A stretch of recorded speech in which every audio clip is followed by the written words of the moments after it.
the offlane, right? The Beastmaster versus Void. A very famous matchup where Beast is generally considered to be the counter.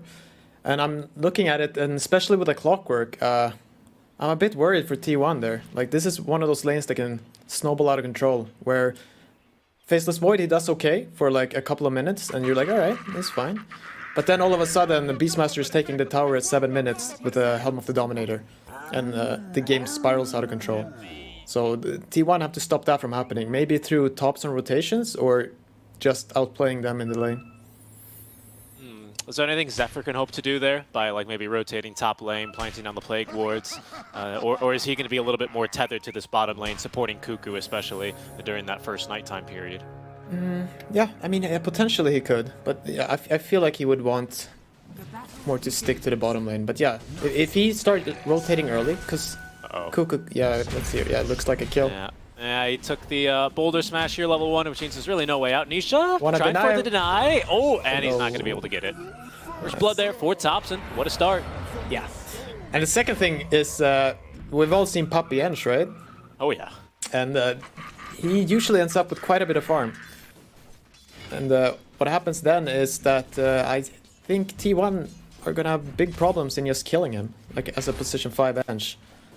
Like, if you look at their heroes, right, they don't have an easy way to kill him. They have to commit a lot of spells. So he could be the MVP of this game. But yeah, let's see what happens. You always like taking note of the Ench. You're a bit of an Ench picker yourself. What's Puppy going to be aiming to do, though, in this lane as he's currently being run down and battery assaulted by Whitemon? Yeah, I'm a little surprised they put Puppy here, but I guess this is fine. Yeah, no, he's just going to be auto-attacking people. That's it. Living a good life, using his ability attack modifiers, not aggroing the wave. I think you can, what is it called, orb walk, right, can't you, with Impetus? Yeah, I mean, you need a few more levels in it. It's got a 6-second cooldown level 1, right? So. That's true, yeah, that's true. Whitemon doing good work here, though, in the early couple of levels, at least until the boars come out, then he is going to be somewhat bullied away. Yeah, another nice part with playing this Ancient offlane is usually none of the camps here are warded, right? Oh, they're getting it? No. That was close, yeah, sorry, the Wild Axe stack, but of course, he had a little bit of regen. The Fairy Fire will keep him topped up as mid lane.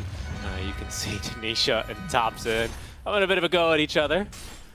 On a tip.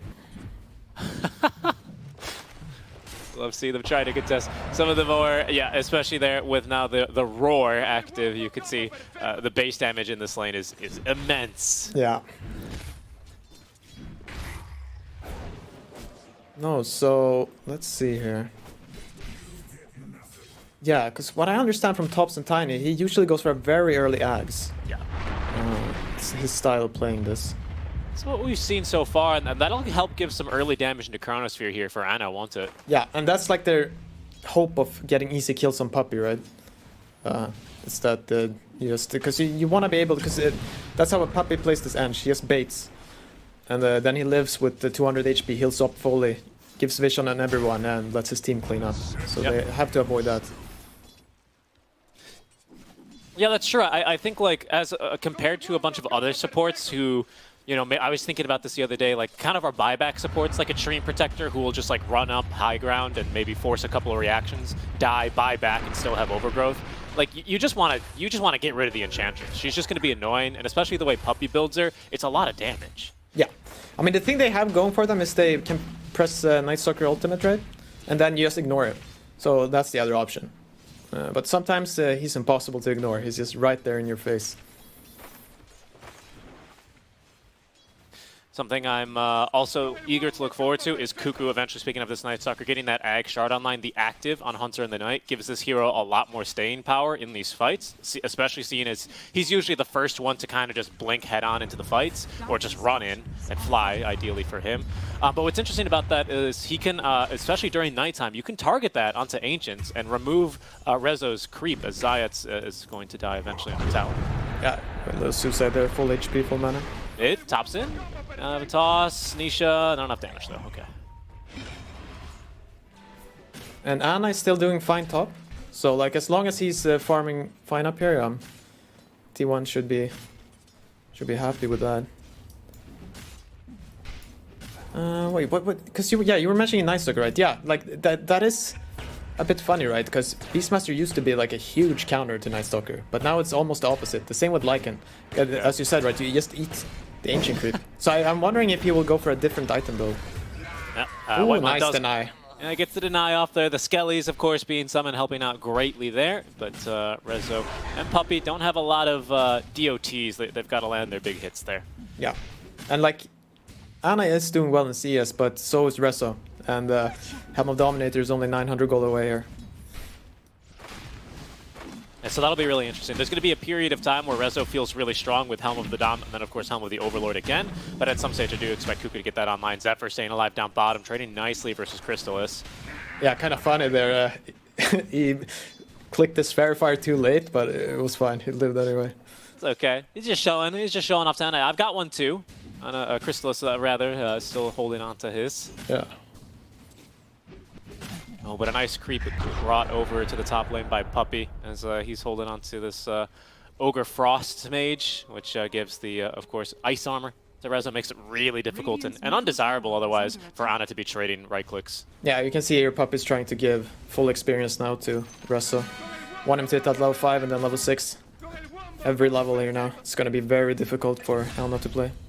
There's a kill. Down bottom, Crystallis jump in now back onto Zephyr. Might pay the price though. It is nighttime here naturally, so Kuku finally putting those 2 points of Under the Night to some work.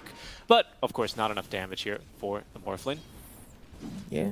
And once again, we're seeing this more and more, aren't we? 2 points in waveform and just a single point in attribute shifts. Yeah, no, they buffed the spell enough now, it seems, that you can be a little more, like, I don't know if greedy is the right word. Maybe it's non-greedy. Yeah. Efficient is probably what they would say. Yeah, for sure. Or you actually do something instead of having, like, stats. Okay, rune time. Looks like Secret are on top of it. Yeah, Puppey just picks up the region. They'll take that one. Zayats is going to catch a glimpse of Zephyr. Might know that he's warded here, but he'll crawl his way back towards bot lane eventually. Top lane, a little bit of skirmishing. As Whitemon trying to get Rezo here onto the cogs, but in comes actually this Pine Cone. And that's some damage on the Whitemon. The slow as well off from the enchant. Probably holding on to this impetus, but they just don't really have the damage here yet to get through that tanky clockwork. Yep. I'm wondering if Thompson will just sit there and farm, right? Or if he will start running around. Oh, nice cancel there. Immediately into the Pulverize. Nisha still making a go at it, but yeah, they're going to go ahead and throw him back. Mid-trample, and Thompson, that's already 2 tips out from him early game. To Nisha. And there's a rotation as well. It's just Zephyr Venomancer, though. Not the scariest rotation, but especially when you pick it up on a ward here. So it's just going to be the Nisha who goes to stack and farm a camp here. Yeah. Thompson is still ahead 600 net worth mid lane, though. It's quite impressive. He got the first blood right, so he's managed to keep all the net worth lead from the get-go.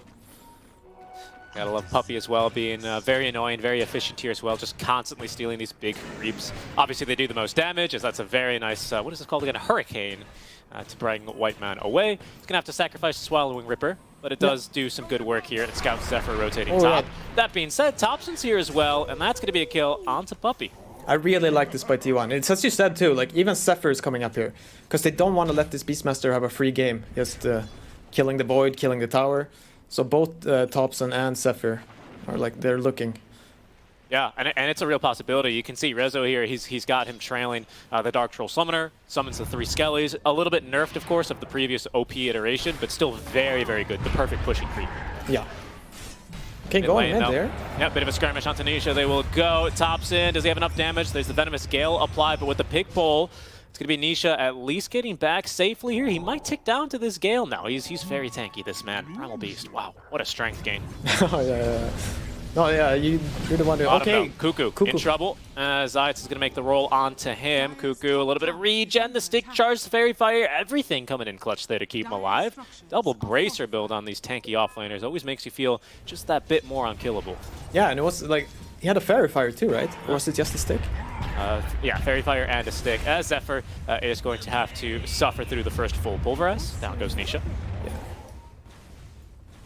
Yeah, I mean, I really like this for T1 though, that Ana is having a good game right now. It seems like he's going for a Midas. So if he gets that up, then like, even if like something bad happens, right, and they get this tower, you're still not, you're still feeling okay because your Void has kind of a game guaranteed. And Tops in the meantime, waiting patiently in the jungle, farming a couple more stacks, 600 gold in the bank with the phase boots. We'll see what he queues up first. Yeah, I'm curious if he will even go for a blink this game, because I don't really know, like, what the point. I guess if, like, killing this Morphling right when he's on low HP is always nice, but other than that, maybe you just go for an Echo Saber first, or I don't know. Let's see. Yeah, I'm also curious, as Zephyr being ran down and killed, Crystallis morphed into him. A White Mon eating the Primal. Yeah. Yes, no, he tried to cog, you know, but the Primal, he doesn't care at all. He just goes straight through him. And there's Rezo making very swift work of the tier 1 top lane, of course. Very easy. Yes, Secret deceptively mobile, aren't they? With this Earth Spirit, this Primal, this Morphling, they can really get around the map in this early game. Yeah. Oh, nice by Tops and scouting at the ward and catching Sayak here. There's the toss back. Cuckoo at the ready here with this long duration silence in the night to make sure that it's Zayat who has to die and not roll away. Very nice play by him. And Cuckoo as well, this is something we've seen as well, actually, on his Underlord. He's saving his, or rather, committing the 6 skill points. It looks like this time into Void, perhaps that point in the Crippling Fear. So he still doesn't have Dark Ascension, but he's near level 7, and then he can always take that, of course. Yeah. Top lane, Rezo, tier T1 rather, trying to give the boot to Rezo as he is currently occupying their jungle. Ana has himself a Chronosphere. Rezo is, you know, stuck on a cliff here, quite literally, so he's not really going anywhere. But the kick down, the save out from Zai. It's a great silence here, prevents an immediate Chrono from Ana, but it'll still come through all the same. Topson a bit lower on mana, repositioning though, just trying to get this clarity of operational so he can get more damage in. There's the pig pull, a trampling pig at that, as Nisha trying to catch up to Ana is going to go for more with the onslaught. Whitemon in the meantime finishing off Zayat, the Topson and Nisha. Now Ana still going mano a mano here. Oh, he's so strong. Yeah, especially with the TD rune. That pig pull, I guess you keep trampling in that, huh? Yeah, you do, and you're so fast. Especially if you activate phase boots too. Like, if it's too bad that Topson didn't have any bottle charges there, because he could have gotten more spells off, and then they probably would have cleaned up. Yeah, that little piggy goes trampling around in the middle of the team fights, doesn't he? That's scary. Nisha here, Topson with not enough mana for a toss back. Yeah, he's going for the blink though, and he's top lane, though, quite Ana. close. He's going to be in some trouble here. There's no roar, looking for the immediate TP away, and they don't have any way to cancel. Yeah. So what, 500 gold away from Blink on Topson? Played it really well. Like, that rotation into the jungle is beautiful. Not a lot of heroes can run into a Beastmaster with roar like that, but Topson understands with face boots and grow. He has like, what, 14 armor? So he's fine. He's more than good enough. Even willing to go toe-to-toe there with Nisha on the DD rune. On a hero like Primal, that is, you know, quite the risk you're taking early. Yeah. Well balanced there. He did his maths, had that one correct. Cuckoo, maybe looking to connect here onto the mid lane. Level 8 now, does have that point, excuse me, in the Dark Ascension. Whitemon as well with a hook shot, rocket flare at the ready to do some scouting. Yeah. Sayak is not quite 6 yet, so... I wonder who got the tome on that team. Maybe they were just low on experience, both of them. That could be the case. Because it's a big power spike there when you get level 6 on Earth Spirit. Right now is not very strong. Getting that magnetize up, of course, lots of damage. I think one cast is something like 550 damage. And of course, allowing you to spread your status effects to others. But they're going to make the jump now from behind. And in goes Cuckoo as well. The cogs are trapping in Nisha, but look who's here to fight. It's Crystallis. He's going to turn into Topson. Gets the toss, but actually gets his mana burn now, as there's going to be the roar onto Topson. Cuckoo can kind of linger in the area as he flies around, but Topson with a 4-man make that avalanche. Crystallis giving chase, has an avalanche now of his own, and still a toss is just going to catch Topson here. Boulder Smash does catch him as well, and Secret eventually rewarded with 2 kills here in exchange for Nisha. Yeah, very close there. Nah, unfortunately they had to fight 3 on 5, right? And then, no matter what you do, you're probably going to end up losing. But nice reaction there from Secret, right? Understanding that Nisha likely to take a dive here, but it's space and a good kill there onto Topson just before he gets Blink Dagger. So frustrating close. See that that's big timing for him. Yeah, right. It was like 15 gold away or something like that. Okay, nice. Whitemon breaking the smoke, but ooh, Sayak just rolls in. Oh yeah, and they've actually miscommunicated there. They're gonna split the gap. There's Nisha, charges on through another fantastic pulverized cancel as Zayat's gonna die. Thompson, though, in trouble as Crystallis is still here. And it was the rest of T1, or at least Zephyr and Whitemon, who were focusing down onto Zayat, and Thompson kind of fighting alone. Yeah, very frustrating. You're dying and then instantly dying again. Just looking at your gold. He's 100 away from Blink Dagger. He's close. He's close. And then he's a lot more free in these fights, right? I mean, I think we all know how strong a tiny Avatos can be, especially here against a puppy. Anna, I hope he doesn't die here. It's silenced up the onslaught. They did miss the boulder smash. There's a pulverize here. Oh, look how slow he is, though. Anna doing a bit of a dance there, and Nisha offering the high five as a little bit of a surrender. He knows he's been slightly outplayed in that one. Hard kill, though. Hard kill. Yeah. And with this Midas online, Anna is quickly becoming the richest hero on his team, at least, but not closing the gap in net worth to the Secret Cores, who are currently leading. Yeah, but it's still very good. Okay, wait, hook shot here? Yep. Oh, Nisha and Zayat's both trapped inside Cogs. But it's only the two supports. And Zayat's, yeah, doing very well here to tank the gank. He's going to offer himself up as a trade. Offer accepted by T1, and they'll allow Nisha to live. Top lane, though. Big push coming from Secret here. Yeah. Alright, so Thompson has Blink Dagger coming, right? Yeah. Tower, it's too late. It's already gone. Oh, wow. Even Zephyr maybe fearing for his life there momentarily as he was hurricaned towards his enemies. So Secret see this dagger being delivered with their Hawk, I believe. So yeah, they should be ready for anything. But Anna, he's keeping up the farm. And I mean, Void is still Faceless Void when you get this Midas and you get to farm. Like later on, he will Chrono and someone will die. Kuku's also just had an item delivered, by the way. Look for him regaining a lot of HP. This Hunter in the Night ready to go. Fairly low downtime for what it gives you, 20 seconds. It's very reasonable to use that twice in a fight, and that's a lot of HP here for Kuku to be moving in and out of these fights whenever he's got spells. Yeah, I'm wondering if Rezo thought about that before he decided, because he did. Okay, so he's gone for Wraith Pact instead of upgrading the Helm of Dominator. Doesn't want to feed that free 300 gold away, I think, or 250 is it? Yeah, no, there's no point, right? No. Like, you're literally just... Yeah, you're just feeding gold and experience. You've got the important part anyway, that damage amp, of course, that you have on the aura of the Helm. Got that one ready to go anyhow. So, this team will be very happy for him to still have that at the ready. Okay, so haste for Thompson. Ooh, pig pole, or sorry, the vaults actually. The Tumbler's Toy, Zayat's getting caught here as well by the hook shot. Is gonna get a kick out the tree. Is gonna get him. Oh, nice. Nice there. Nicely done from Thompson as they will collect the kill. Okay, yeah, so they have the Vlads, they have a bunch. Yeah, so Secret can look at Roche now. Obviously, you don't want to just go for it blindly, but you should definitely be considering it. Yeah, and T1, of course, with plenty of opportunities to fight around the pit, right? They've got Chrono ready. Thompson is starting the build and the transition towards the Ag Scepter. Now, not a lot of damage until you get like at least a casual Crystallis online or something, but you know, any bit more damage that'll assist Anna in these early Chronos especially is something that T1's certainly going to be grateful for. Yeah, but even just with level 2 grow, right, and you have the tree in your hand, like it's surprisingly decent amount of damage. It's more than you think. Especially if they can catch Crystallis before he gets off the strength gain. Yeah. It'd be looking good for them. No, and the most important part of them trying to Roche Rat is this Rocket Flare. So they never have to wonder like how low is this Roche. And they all, not to speak, they have Plague Wards too, so like plenty of vision around there. Kuku's also about to get a pretty big item online for himself. The Blink Dagger, operational soon. Doesn't have the survivability of the BKB quite yet, but again, he did go for double Bracer, Phase Boots armor, of course, and that Hunter in the Night.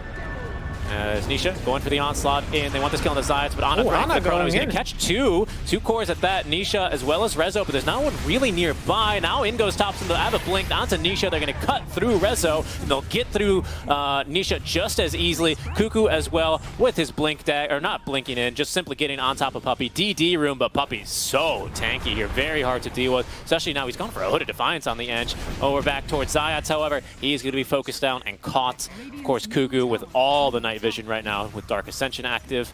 Nice fight there for T1. Yeah, that was beautiful. Like, committing with the Chrono there, no hesitation. And, like, because it's like you said earlier, right? Like, they don't have this easy Snapfire ultimate or anything, so you don't really know where the damage is going to come from. But, like, he trusted his team, that they had enough damage, and they just clean up there. It's perfect. An opportunistic jump there by Secret. Gone wrong a bit, as Thompson lower on mana, but Nisha's not going to be able to quite catch him there with the onslaught. Careful here, though, Cuckoo. Well, it's just Puppey here, actually. I mean, Puppey is gonna come. He's trying to become unkillable here, right? Ah, he's got that hood. Yeah. But yeah, if they go on his team, right? Like, yeah, he's not gonna do a lot. Okay. He's just gonna stand there and be unkillable. Big items online, though, for Rezo. That Wraith Pact, like you said, he did deviate instead of upgrading that helm into Helm of the Dom 2. Simply now has Wraith Pact online. And that is huge. That item feels amazing. If you can get that down as soon as Faceless Void makes the jump in, Chronosphere feels awful. Yeah, I don't think there's any way for T1 to win a fight right now. No Chrono plus that Wraith Pact. Like, they're really bad at fighting into Wraith Pact. And this Aegis now going to be secured for Secrets. That's going to give Nisha a nice bit of bounty as well to help him close out this BKB. He only needs another 400 gold. Crystallis is already making space there for the Aegis. He'll go swiftly into his inventory. Hookshot in, Whiteman with a good effort here. Unfortunately, the immediate silence, and Secret will take that kill. Yeah, that's optimistic. Just a bit late. I think a valuable play, though, right? Very low risk, high reward. Yeah, I mean, it's something that's a little unfortunate is that Zephyr has the Spirit Vessel. Thompson. Mid lane onto Rezo here, assisted by Cuckoo the Silence, but they did get the Wraith Pact down. Oh, no, he didn't. That's good. That's a very nice kill. I was just going to say, they have 2 urns on T1. Oh. Clockwork with his Urn of Shadows, and we got Spirit Vessel on Venomancer, so... That's interesting. Yeah. Don't always see that, especially on the 2 supports especially. Yeah, no, it's a little unfortunate for Clockwork, because you don't have any gold, and no, you're not getting any urn charges. Yeah, and the urn is like decent stats as well early for Whitemon, but I think he's going to have to sell it eventually. Yeah. No, but overall, though, I'm really impressed by how T1 have played this game. Oh, they're going to try maybe for a play here on the Thompson. They just catch him with the Pulverize. I think now Thompson in a bit of trouble. He tried to get the leap away, but is going to be killed off as Crystals jumps in, and that's more than enough damage. Yeah. He's still quite close to Axe, though. Only 700 My more gold. goodness, I'm sorry to cut you off, Pi, but Puppey has a full pipe. Oh, okay, so they just wanna go high ground. I respect that. Because this Void is farming crazily. I mean, let's like kind of try and tally up some of this damage blocker, the resistor. I mean, we've got Wraith Pact, we've got now Pipe offering that 400 barrier to the entire team. Yeah. Crystallis, of course, with the attribute shift. Nisha, Rezo, and Zayats are naturally very tanky, some of the higher strengthening heroes in the game. Yeah. And just Nature's Attendance, too, from Puppey. Oh, yeah, the heal. And now, I think they're even going to get a jump here. Very nicely done onto Zephyr. They need to chain summon, and they have. No chance for him to get off the Poison Nova. And honestly, with Ana not nearby, he probably wasn't going to use it anyway, but that's a tier 2 tower for Secret. This is starting to look a little bit similar to Game 1 somehow. Yeah, I think they're looking to just smash up high ground here. And T1 are desperate here to finish Tiny Ags, because that will be huge for any sort of 5-man fight or defense. Yeah. Tiny Ags nearing completion, Ana as well. It's actually getting pretty close to this. Mjolnir has now full Maelstrom. That even that Hyperstone would do a lot of work in these Chronos. As he knows he's being hunted. The roll from Zayats, oh, just shy. I thought he would have, maybe could have gotten him there with the level 10 talent, but he already had it. That was close. But my feeling, though, is that T1's timings are actually going to work out there. As you said, the Mjolnir is close. So I feel like he can get that before they go high ground, and they should at least be getting the Ags on Tiny. Yeah, he has it coming, right? He has it. And then nice. It's not that easy to just run in, even though you have Pipe, you have Wraith Pact. It might not be enough. Yeah, and Secret are feeling that. They're getting out. Faceless Void with the BKB, Cuckoo with the Blink Dagger, and halfway towards his BKB, but T1, no, his BKB can't wait. Ana, you're going to look for the fight here, Time walking ahead of his team now as he leads them towards the mid lane, but Secret, they know something's up. Hawk scouts nothing, but the creeps scouting Ana and Secret are going to end up holding the high ground in the tier 2 tower. Puppey in position, daring them to make the jump onto yeah, him. right? Just try me.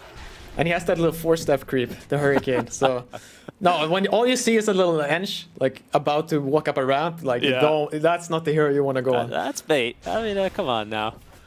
Of course, T1, they've played a couple games here against Puppey. Ah, there's the tree reveal as well. It'll nuke the wave, and you're right, that is some serious damage. Puppey does well to avoid that. Yeah, because my question is just, if Puppey's standing among a bunch of trees, right, and you avalanche toss combo him and use the tree body, like, does he die?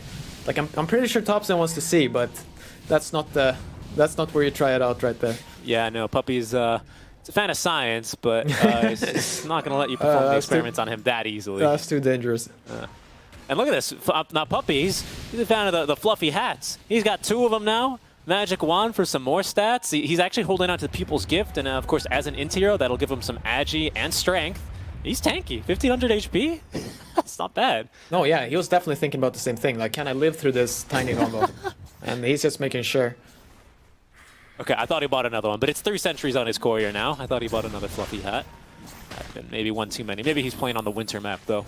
Yeah, no, I don't know. Pipe, 2 fluffy hats, 20 Magic Wand charges. Yeah, let's find someone else to go on. Smoking Who up? else is the ideal target? Maybe Rezo. Zayat as well is holding a position here as he's going to break the smoke, even getting a silence onto Thompson. Link Dagger put on cooldown as well as Ana. In comes the tree volley. Zayat's tanking through everything. Chrysalis, though, he's going to eat a hookshot as he actually morphed on into this one. And there's going to be the chrono. It's going to catch Nisha as well, but the physical damage is really not enough. They're waiting it out. They're waiting still out ages. alive. And now the counter initiation. Zayat is going to buy back. Here comes Rezo with the roar onto Ana. They're going to need a little bit more as they've got through Cuckoo. He's going to buy back, but the chain stuns onto Ana are perfect. Down he goes. T1 bailing out from this fight. Cuckoo thinking about if he should engage or not, and he's going to think not. They get Nisha, but unbelievably Secret, they tank through that chrono. Yeah, no, I think they mistimed their smoke. Because they get the chrono there, they have the kill on Morphling, but he has ages for 1 or 2 more seconds. Oh, does he Experiment. live? Oh my gosh, he actually... Oh, he's still alive, though. Okay, the Vessel applied, and of course, they still had plenty of damage for him, but Thompson, the science experiment, it's going to come at a cost here. Oh, they missed the rolling boulder. That's a bit awkward. Is this an opening? Likely not, especially with the 4-staff creep. Yeah. Thompson, he'll go down. No, because they have the kill there on Morph, but he has 2 seconds on Aegis left, right? So they try to let it run out, but he gets away from away, and then his team comes in, right, with all these heals you were talking about. Pipe, Wraith Pact, and they just turn the fight. Very nicely done, and Ana swiftly control. Let's see, what were you seeing here in this fight, Pi? No, take a look here. So you see, they see the Morphling, they click him, and he's like, all right, I'm going to chrono him. You can see that at the top of your screens, 5 seconds here on Aegis. They're trying to wait it out. And they hit it, and he switches targets, right? But then Chrysalis lives, and he gets a bit of the regen. And that waveform cooldown. Cuckoo even kind of in position to try and secure the kill, but Secret, yeah, they were ready for that one. No, it was just it was too hard. Honestly, they needed to wait 2 seconds before they went with that smoke. Yeah, and you could see in the replay, now T1 have done well to deward it, but there was so much vision for Secret. T1 were essentially fighting underneath 2 Secret observer wards. That fight was very difficult, up high ground especially, as once the smoke ended up breaking on Zayats. Yeah. Still a little optimistic for T1 though. Ana still very farmed. But you can also see there, if they land the roar on him, he does die very quickly. Nice CCs. And speaking of that roar, he's hoping to be able to block that one the next time, as it's Ana's Faceless Void, which is queued up the Lincoln Sphere, but he's just getting the ball rolling on that one now. Has level 3 Chronosphere. Anything new for Cuckoo? Not quite yet. He's still about halfway towards that BKB. A little bit more, just needs another 1,000 gold. But the buyback, of course, is going to set him short that much more. Middle tower is under attack. Yeah. It's definitely some pain points here for T1, as it's Secret after a pretty wild net worth graph here. Nothing too crazy though, just 4K net worth lead at the most for Dire. For T1, it's more or less equalized. Yeah. And let's see, okay. Secret are kind of moving in, because Roche is about, like maybe spawn, like they don't know, right? But that feels like the next objective. Yeah, but Secret are ignoring it. They're giving up that area and they're moving in here to chase T1 away. Let's see. Puppy is just in the front there. He's in the front, man. Oh, look at this. He's got Holy Locket now, Pi. Even more. Yeah, there we go. Even more heals for himself. Hook shot is going to find Nisha. Cuckoo as well. Pops the ultimate, but the BKB giving some protection for Nisha. They found Thompson as he's using the tree volley. Silenced up now. Ana as well going on in. The Chronosphere is going to catch on to Chrysalis. And they actually get through him. He's just on the edge of it. The toss needed a little bit more, but he's still alive. And now the roar onto Ana. He gets force-staffed away, but Rezo swiftly giving chase. Puppy actually with 2 kills in this fight. Chrysalis with 1 now, as Thompson's going to be the final one to drop for T1. Secret, they're just too darn tanky in these chronos. They refuse to die, Pi. Yeah. And Crystal is very smart. He's picked up the Ag Shard. So, with all this passive defense items, like he gets the Pipe Aura right, he gets Wraith Pact, like Vlad's Aura. He can shift in chrono. Yes. And then it's not enough damage. Even though Ana is really farmed, he cannot kill him. We'll look for that here in the replay, but I was going to try and ask you that earlier. It feels very similar to like the Ursa Warrior versus Faceless Void, where you just get Ag Scepter on Ursa in that case, right? And then you enrage whenever you're chronoed. Yeah. The little Spillsy here. He just pops there's it the down. strength gain. And it's just constantly on a 500 HP. Ana just beating into him relentlessly, saying he's just got 500 HP. He's just got 500 HP. Why does he still have 500 HP? Yeah. Exactly. No, I mean, you have to put in the question look at there. Science. He's having a good time. Yeah. No. Oh, they're raxing them now too, so. Yeah. Top lane, it's Thompson who will at least clear the wave. But they secure their first Tier 3 tower, and in this meta, of course, Pi, that means you get another Fortify, and that will buy T1 at least a bit more time here. One more fight, perhaps, and that fight likely going to be taking place here in the next minute, as Roche is going to be respawning then. Yeah. No, that initiation by Whitebone was maybe a bit too deep there. Like, he kind of forced Thompson to go in like perfectly, so the Earth Spirit could just roll on top of him, and yeah, I think you just wait. You don't go for that hook. Now Nisha with BKB and Kaya, going for Kaya and Sanj here eventually. That's BKB for Zayats, actually being fetched to him now. As more and more items are starting to accumulate. Rezo with the BKB completed, didn't even need to use it in that last fight. Yeah. Now they can just sit up here patiently waiting for Roche. Spawning in, 15 seconds. Thompson has got his casual Crystallis now, so even that casual small crit makes this tree volley feel much, much stronger. Oh, for sure. I mean, they still have the potential. Like, you can always land a 5-man chrono, right? It's not quite that dire. They don't need a 5-man chrono. But, I mean, if you do land it, you will win. Let's just put it that way. Secret, though, again looking for a fight, and the roll is actually going to find Zephyr. Not quite Thompson that way on it. The toss back. Oh, but unfortunately, it just gives Zayats another target. Thompson tree balling on top of himself, using all the trees at his disposal, but oh no, that's not enough. And now Secret immediately back into the base they go. That was just vision off of the Hawk there. Yeah. And that's top lane, gone. It's beautiful. Very nice initiation. Don't expect that Hawk. Oh, now you have to buy back too. And Secret are going to respect that. They're going to back off. Yeah, no. Do they see the Roche? No, but they know it can be up, I think. Puppy seems to be running to scout it out. And it was a 2-minute, this is a 2-minute Roche anyhow, which is a bit on the longer side, so they'll know. Odds are it's up by now, or it'll be respawning very, very shortly. T1 now have access to that information. Whether or not they can do anything about it is going to be the question. T1 still in this upper bracket here, but down 1 game. Secret trying to close it out, doing it the clean way, very clinical, even just waiting, maybe for some more cooldowns, some more BKBs before they dare contest this Roche versus T1. They know that there's still, of course, this Chrono ready to use for Ana. Thompson, if you can get that tree volley into a 5-4, even 2-man chrono, that could very well spell disaster for Secret in this fight. Yeah, I wonder, can they even contest it now? I think they're too far away. It seems like they're just giving up this Roche. Okay. So yeah. I think they've shifted, right? Contesting Roche to maybe some high ground defense instead. Yeah. Aegis Ag Shard for Nisha, so he's got now the rock throw. I got it. Primal Beast, he's moving up the evolution tree. He's starting to use tools. Yeah, first rocks, then fire, then you watch out. Careful. No, T1 are now in a very awkward position. So if you don't take that Roche fight, you start feeling very lost, right? Because there's no clear-cut way for you to fight anymore, except if Secret just headbutt against the high ground. So you can see them here trying to surprise them a bit, maybe, like just camping this ward. you know, we've seen a couple tiny games, some Venges, 4-staff Spat Riders. A lot of the times when it starts looking a little bit worse and worse, we say, well, we're looking for some tossbacks really deep away. Is that still something Topson can look to do as he cuts another wave mid? I mean, he can, but no, I prefer not. Like, you don't want your second most farmed hero, right, to just... Because you're gonna die. When you toss back, you're dead. It's a very different role that Topson's playing compared to the 4 tiny you're saying, basically. Okay, I see that. He wants to get a lot of spells off, right? Like, he wants to use this tree volley more than once. Yeah, I actually think some consideration for him now, especially as we look top lane very briefly towards those mid lane of barracks. There's no trees there, right? Topson needs to be quite aware of where he's taking these fights. He needs trees. He needs ammunition. Yeah.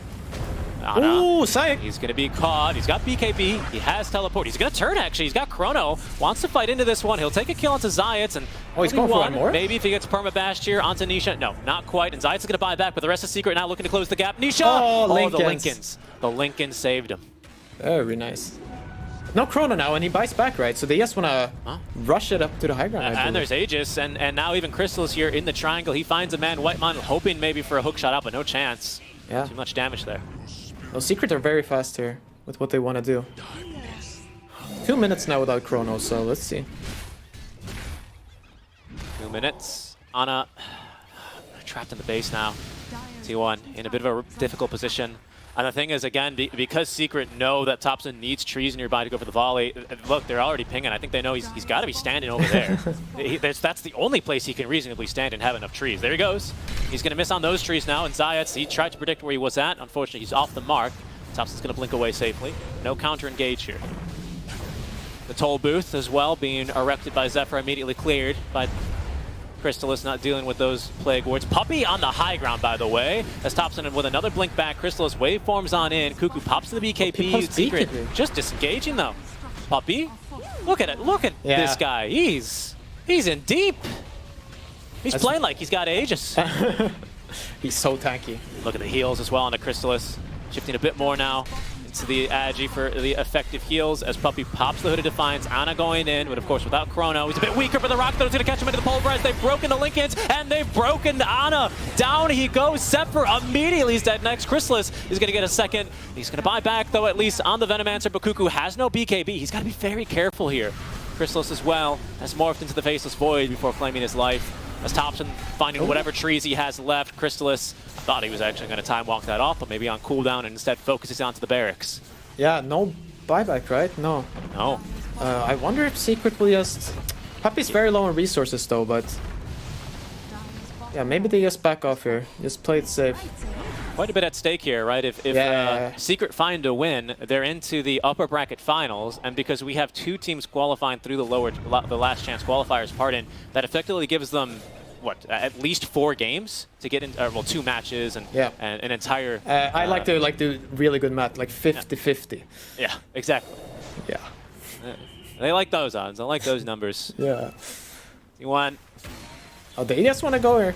Last lane of barracks, Topson using whatever trees he can, and Crystallis actually nearly dying, but still has Aegis the whole time, and now they found Cuckoo. It's got BKB and a nice interrupt there, but it's going to cost the life of Whitemon. He's got buyback, the roar onto Cuckoo in the last seconds of his BKB is going to allow Crystallis and Reza to beat into him. Down he goes, does have buyback, and there's Faceless Void respawning in 5. This is the last rights here.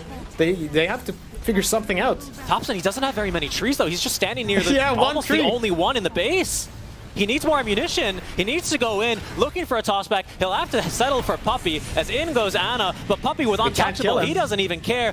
Cuckoo onto Crystallis, Aegis up in 18 seconds, so Crystallis happy to fight, happy to even die in this one, as Zayats and Puppey fighting back versus Topson and Ana. That'll recall Zephyr on back, as well as now even Cuckoo. Aegis has been claimed at the very least, but Crystallis responding with full mana and HP, and Tier 1 looking worse for wear as well, as there's the damage. Down goes Cuckoo, down goes Whitemon, 2 dies back, Chrono onto 2, but there's just no trees for Topson, and Rezo's in onto him. He can just offer an Avatos in. Ana now stunned immediately after, as Crystallis jumping on in. The bashes nearly condemning Ana. Zephyr falling low, gets up the Poison Nova. That's his dieback. Topson doing what he can, at least has a couple of trees, but Crystallis even fighting into him now. Ana trying to save his teammate here, and Crystallis falling low, but Puppey keeping him alive with the Nature's Attendants, and everyone on T1 is dead. Secret, they get the 2-0. They're moving on to the upper bracket finals. Wow. Very well played by Secret. Extremely impressive, Yuki. This, like, snowballs from yesterday, right? Like they had 2 games where they had to fight and claw their way back, and now they're just riding the momentum, absolutely destroying T1. To be honest, making it look easy, like clear ideas and just very good drafts.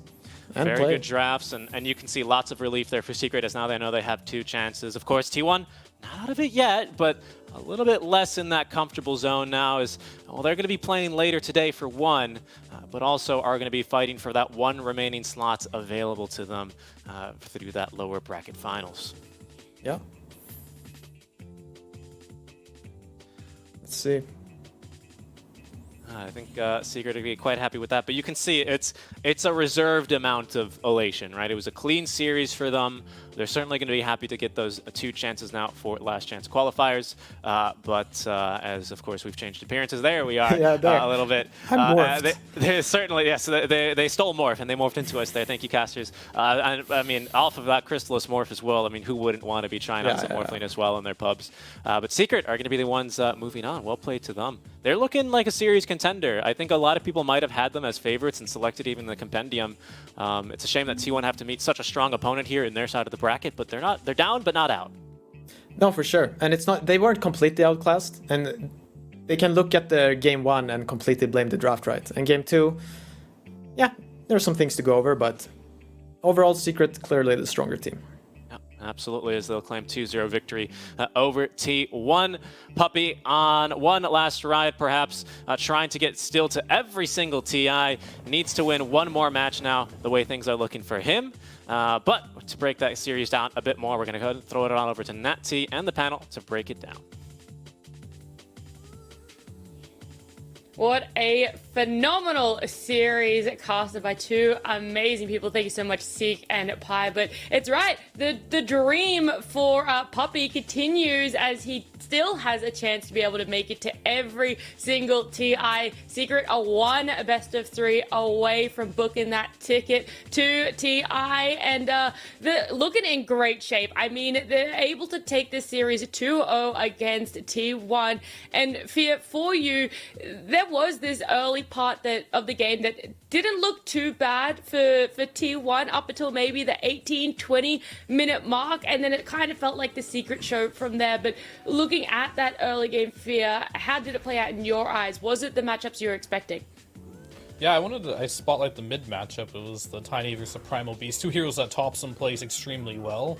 And he got the better of Nisha mid. Like, we haven't seen the Nisha Primal Beast very much, but Topson won the lane. I was a little afraid that he might get out of control this game, but then Nisha on his Morphling this game, out of control. Like, his rotations in the early game twice secured 2 kills onto Topson in the early game that just completely stopped his snowball, and that's your carry participating in the early game here. And I gotta give him a big shout out on his performance. It was a great Morph performance throughout the whole game, but not only that, it was just like his early game performance was just phenomenal.